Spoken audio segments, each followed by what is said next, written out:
Now, Yiseka'yah, for those who don't know, it's the name for Jesus. His real name is Yiseka'yah, the one who comes in the name of Yah. Now, Yiseka'yah had the spirit without measure. Yes, can you imagine that? He was able to do whatsoever he wanted. It was in his power. Yes, he was powerful, this brother of us. Yiseka'yah, he had the spirit without measure as the messenger of the covenant.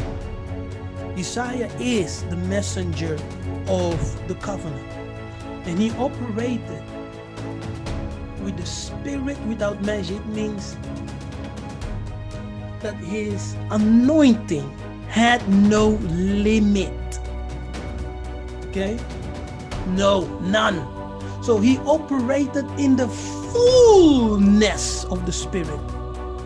You can operate in the fullness of the Spirit according to the proportion or measure that the nkisi has given to you.